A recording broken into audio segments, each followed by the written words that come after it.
हाँ नालो पढ़ण में अचे थो। जो हाणे विञाइनि था इहो जेको आहे सॼो हिनमें डेट ही लिखियलु आहे न हमल ख़ान लिगारी। पढ़ण में अचे पियो। हा अंदाज़ो थिए थो।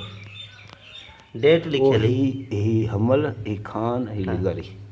डेट लिखियलु उहा हिन में आहे ई कान। ते हुई अॻे चकर मूं ॾिठी हुई न इहो गूगल खां पोइ ख़बर पइजी वेंदी। हा हा हा गूगल ते कहिड़े दौर में रहियो। घणा घणा डेट ते घणा कंहिं न कीता। हाँ मेल जी घणा कीता ते नाल न ॾीता हमल क्या नाल ॾिठो से कफन ते नाल ॾीता। आवड़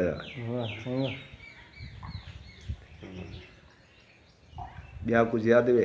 कान कनी जे कान खां कानू कढूं किन जो न त केरु कान केरु असीं केरु कढे हुन कान असीं पाण उतामरा कढूं न कंहिंजी कान पर अमल सुहिणे साजन कान था कानू कढूं किन।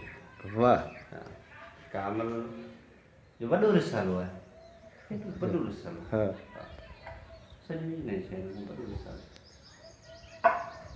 तव्हां सॼो पढ़ियो आहे। मूं कोन पढ़ियो आहे। वॾो रिसालो ऐं हमल शाइर सां गॾु सुघड़ हो। हाँ टिल गया न खिल गया न मिल गया बेवारी ला कर यारी यानी उनमें सुघड़ हो। हमल जा अहिड़ा शाइर आहिनि जंहिंमें सॼे में को माना सॼे बैत में तव्हांखे टुको न मिलंदो। अच्छा हा हाँ मिसाल हिकिड़ा अहिड़ा काफ़िया आहिनि जिन ते जॾहिं बैतनि जो मुक़ाबिलो थींदो आहे त उन ते शेर ख़तमु न थींदा।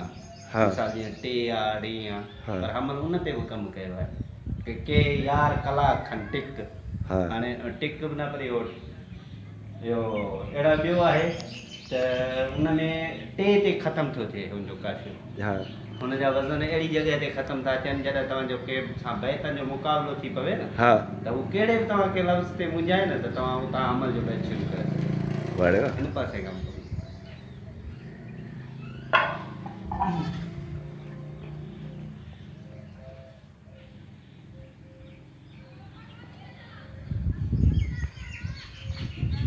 बुनियादी तौर सुघड़ आहे न शाइर आहे बुनियादी तौर सुघड़ सुघड़ वारो तरीक़े सां मिसाल शाइर लतीफ़ साईं आहे शेख अयाज़ आहे या उन दौर जा ॿिया शाइर आहिनि उन्हनि जो तरीक़ो ॿियो आहे।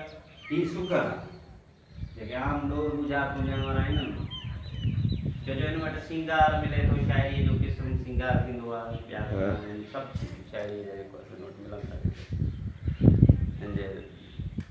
अच्छा हिन माछियुनि खे ॻायो आहे माछिड़े माछी सॼी उमिरि पोया किटी पैसा न बची पाची यानी हिन ज़ातियुनि ते बि जेको आहे सो धार धार अलॻि अलॻि हिन खे जेको आहे सो ॻायो आहे।